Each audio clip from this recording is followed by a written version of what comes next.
हम क्या करते हैं, वो जो करना पड़ेगा वो नहीं जो करना चाहिए। यानी जो करना अर्जेंट है वो तो आप करते हो, जिसके लिए आपके ऊपर प्रेशर है आपके घर वालों से या आपके खुद के माइंड में कि अगर इस एज तक मैंने ये नहीं किया तो पता नहीं क्या हो जाएगा। एक अजीब सा प्रेशर है जो हम खुद अपने ऊपर क्रिएट कर लेते हैं। वो हम कभी भी नहीं करते जो एक्चुअल में करना चाहिए इस टाइम पे। मैं आपसे एक सिंपल सा क्वेश्चन पूछूंगा, आपकी एज है अराउंड 21-22 साल, अभी इस टाइम पे आपके लिए सबसे इंपॉर्टेंट क्या है करना, बताओ मुझे। पढ़ना, कॉलेज में जा करके। आप कह तो रहे हो नहीं, बट वही तो आप कर रहे हो सारे के सारे। तो क्या है बताओ, गिव मी एन आंसर। ऐसा क्या है जो आप तीनों चाहते हो अपनी लाइफ से 20 years down the line? Freedom. Freedom as an abstract concept और real freedom. Absolute freedom you are talking about? ठीक है, आप बताइए। Happiness, freedom, satisfaction. Happiness, freedom और सेटिस्फैक्शन, अभी इन तीनों वर्ड्स के ऊपर आते हैं, आप बताइए। Independence. Financially you are talking about? Yeah, both financially and in terms of health. तो हमारे पास में आया independence, happiness, satisfaction and freedom. ये कैसे मिलता है? ये छोटी चीज़ें तो नहीं है लाइफ में, ये ऐसे ही नहीं मिल जाएगा, अपने आप तो नहीं मिल जाएगा। ऐसा नहीं होगा कोई आ करके आपको दे देगा, ये लो जी freedom, satisfaction, happiness, thank you, आप जाइए अपने रास्ते, हम अपने रास्ते। ऐसा तो कभी होने वाला नहीं है। तो इसके लिए तो कुछ करना पड़ेगा ना। तो क्या करना पड़ेगा? सबसे पहले फिगर आउट करना पड़ेगा। ये नहीं कि मुझे हैप्पीनेस कैसे मिलेगी, मुझे सेटिस्फैक्शन कैसे मिलेगी, मुझे फ्रीडम कैसे मिलेगी, मुझे इंडिपेंडेंस कैसे मिलेगी, बल्कि what is freedom, what is happiness, what is satisfaction and what is independence. अगर आपने ये फिगर आउट कर लिया है तो अब उसका रास्ता फिगर आउट करना है, वो बहुत आसान है, वो मुश्किल नहीं है। बिल्कुल ऐसा है कि आपने ये फिगर आउट कर लिया कि मुझे कहां जाना है, अब वहां तक पहुंचना कैसे है वो सेकेंडरी है। ट्रेन से जाना है, फ्लाइट से जाना है, रोड से जाना है, पैदल जाना है, वो तो सेकेंडरी है। पहले ये तो फिगर आउट करो जाना कहां है।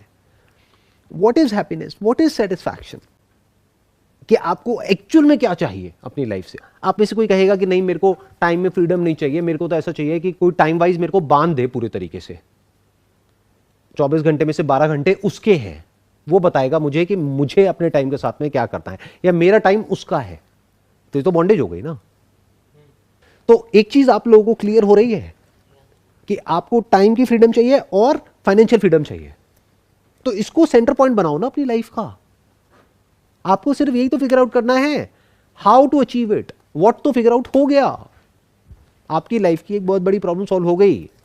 जो आप बात कर रहे थे ना ऑब्जर्वेशन, अब आपको कुछ और ऑब्जर्व करने की जरूरत ही नहीं है। अपना पेपर पेन लो और उसमें लिखो सेंटर में लाइफ में, this is what I want from my career. अगर मेरे करियर में मेरे को ये दोनों चीजें मिल रही हैं, बल्कि एक तीसरी चीज भी है जिसको हमने मिस कर दिया यहां पे, time freedom, financial freedom and passion, कि मजा भी आए ना करने में। ऐसा नहीं ना कुछ बोरिंग सा कर रहे हैं। वैसे अगर बोरिंग होगा तो ये दोनों चीजें मिलेंगी भी नहीं। ये तभी मिलेगा जब पैशन होगा। If you are really passionate about doing it, तो फिर ये दोनों चीजें खुद चल करके हमारे पास आ जाती हैं। तो कुछ ऐसे ही तो फिगर आउट करना है, इसका रास्ता ही तो ढूंढना है। और दुनिया में लाखों करोड़ों ऐसे लोग हैं जिन्होंने फिगर आउट कर लिया है, जो इसको अचीव कर चुके हैं, उनसे सीख लो। तो जो भी आपकी बिलीव्स हैं, ये समझ जाओ कि वो सब बिलीव्स हैं, वो सब बेकार हैं, वो किसी काम के नहीं है। Don't believe anybody and don't believe on anything. सब कुछ छोड़ दो। और इसलिए नहीं कि मैं कह रहा हूं कि सब कुछ छोड़ दो, क्योंकि उसमें एक्चुअल में कुछ नहीं पड़ा है, वो तो सेकेंड हैंड नॉलेज है। क्यों अंदर पकड़ के बैठे हो उन सारी नॉलेज को? मानते हो ना ऐसा बहुत कुछ आप लोग मानते हो ना। क्यों मानते हो? क्योंकि या तो पीछे से घर वालों ने मनाया है, या फिर अंदर बहुत तरह के डर हैं, तो वो मानने से हमको एक सेफ्टी और सिक्योरिटी वाली फीलिंग आती है। कुछ भी मत मानो, ये तक मत मानो कि लाइफ बहुत अच्छी है। अच्छी नहीं है। लाइफ की एक दूसरी साइड देखो, जाओ किसी हॉस्पिटल में जाकर के देखो लाइफ कैसी है। तो कुछ भी मत मानो, एज इट इज देखो लाइफ को, ऑब्जर्व करो। फिर वहां से क्या होगा, आपको कुछ प्रॉब्लम्स नजर आएंगी, जो प्रॉब्लम आप क्रिएट नहीं कर रहे होगे किसी और के लिए। बिजनेस में ये एक बहुत बड़ी प्रॉब्लम होती है, या करियर में बहुत बड़ी प्रॉब्लम होती है। आप इमेजिन करने लग जाते हो कि लोगों को ये प्रॉब्लम है, और हम जा करके उसका सोल्यूशन निकालने लग जाते हैं।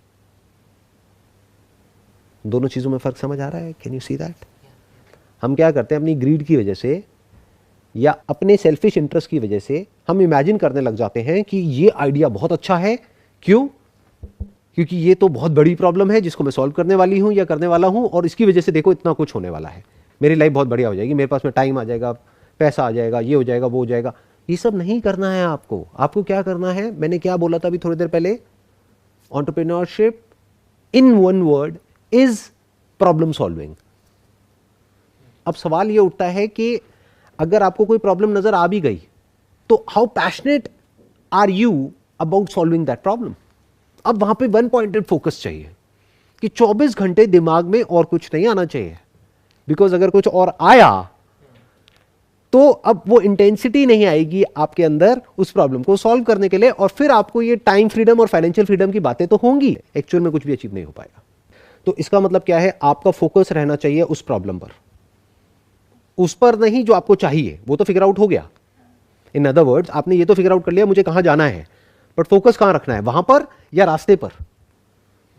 आपका ध्यान रहना चाहिए उस प्रॉब्लम के ऊपर, और जितना आपका ध्यान उस प्रॉब्लम पे रहेगा, जितना बारीकी से आप उस प्रॉब्लम को ऑब्जर्व करोगे, उतना ही वो प्रॉब्लम एक्सपैंड होने लग जाएगी, या फिर उतना ही वो अपने आप को रिवील करने लग जाएगी। बट अब सवाल उठता है, आपको प्रॉब्लम दिखेंगी कौन सी? वही दिखेंगी जो आपके अंदर है, और कुछ आपको दिख ही नहीं सकता।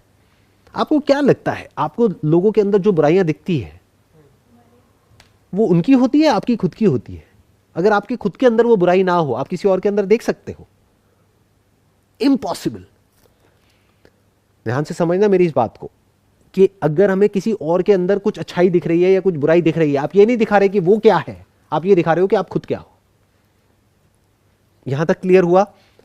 अब एक स्टेप आगे बढ़ते हैं। आपको प्रॉब्लम क्या दिखेगी? वो जो आपके अंदर है।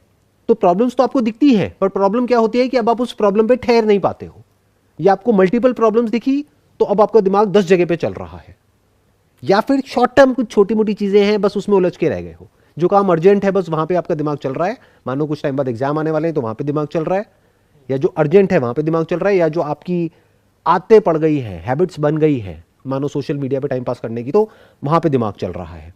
जो प्रॉब्लम है वो आपके माइंड को ऑक्यूपाई ही नहीं कर पा रही है, तो वो प्रॉब्लम एक्सपैंड नहीं हो पा रही है, उस प्रॉब्लम को एनर्जी नहीं मिल रही है, तो सोल्यूशन कहां से निकलेगा? तो अब क्या होगा कि जब आपको मल्टीपल प्रॉब्लम्स दिख रही हैं तो उसको लिखो पेपर पे कि वो प्रॉब्लम्स कौन कौन सी हैं। फिर देखो which problem you are really passionate about solving. फिर आपको आंसर मिलेगा, अच्छा ये 4 प्रॉब्लम्स में से ये वो प्रॉब्लम है which I am really passionate about. अब उसके ऊपर रिसर्च करना शुरू कर दो, दिन रात सुबह शाम उस प्रॉब्लम को लिखो, देखो, समझो, उसके सॉल्यूशंस के बारे में फिगर आउट करो। ऐसी तो एक साइंटिस्ट ऑपरेट करता है। मूवीज में देखा है ना, क्या होता है कि एक बड़ा सा बोर्ड होता है, वहां पे कुछ लिखा हुआ है, और कोई और आदमी आएगा, आकर के वहां देखेगा, उसको समझ भी नहीं आएगा कि क्या लिखा हुआ है, बट वो प्रॉब्लम है जिसको वो फिगर आउट करने की कोशिश कर रहा है, वो डॉट्स को कनेक्ट करता चला जा रहा है, और ऐसे लाइफ जीने में बहुत मजा आता है। फिर क्या होता है कि फिर वो प्रॉब्लम और वो सॉल्यूशन आपके माइंड को इस तरीके से ऑक्यूपाई कर लेता है कि अब आप चाह करके भी उससे बाहर नहीं निकल सकते हो। अगर मैं आपको एक एग्जांपल दूं, एक बड़ा सा जायंट व्हील है, उसको घुमाने के लिए शुरू में आपको क्या करना पड़ेगा?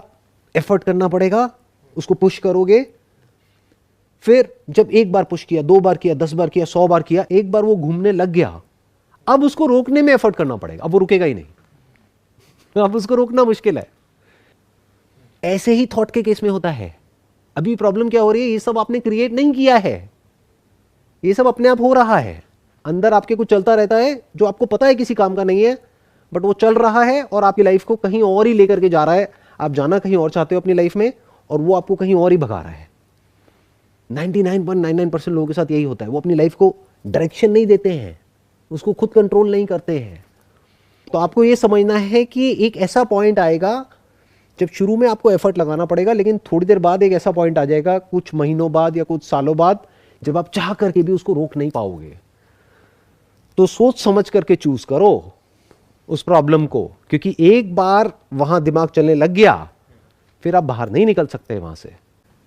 अब ध्यान से समझो, पैशन मतलब क्या? एक है आप वैलिडेशन को सीख करने के लिए पैशनेट हो रहे हो उस चीज में, एक है आप अपने ही किसी इंटरेस्ट की वजह से उस पर पैशनेट हो रहे हो। फॉर एग्जाम्पल, आपको डांस करने का शौक है, तो आप कह रहे हो कि मेरा पैशन डांस है, that's okay, but how are you going to make money out of it?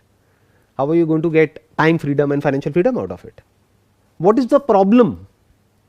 क्या ये कोई बहुत बड़ी प्रॉब्लम है? क्या आपके डांस में कुछ ऐसा है कि जो अभी कोई नहीं कर रहा है पूरे वर्ल्ड में, और कोई बहुत बड़ा गैप है जिसको आकर के आप फिल करने वाले हो? ऐसा तो कुछ नहीं है। तो वो क्या हो गया, वो मोर ऑफ अ हॉबी हो गया। तो इन दो चीजों को हमको मिक्स नहीं करना, एक हो गया हॉबी, एक हो गया करियर। करियर में कुछ बड़ा करने का मतलब क्या? But what I am saying is to design your own life in such a way जिसमें कुछ भी बाकी नहीं रह जाए। यानी लाइफ में एक भी इतनी सी भी रिग्रेट नहीं, इतना सा भी एक डिजायर बाकी ना रह जाए कि कुछ कमी रह गई लाइफ में। कि अगर जी रहे हो तो पूरी तरह से जी रहे हो, और अगर वक्त खत्म हो गया है, नो रिग्रेट्स, दी एंड। इस तरह से जीना होता है।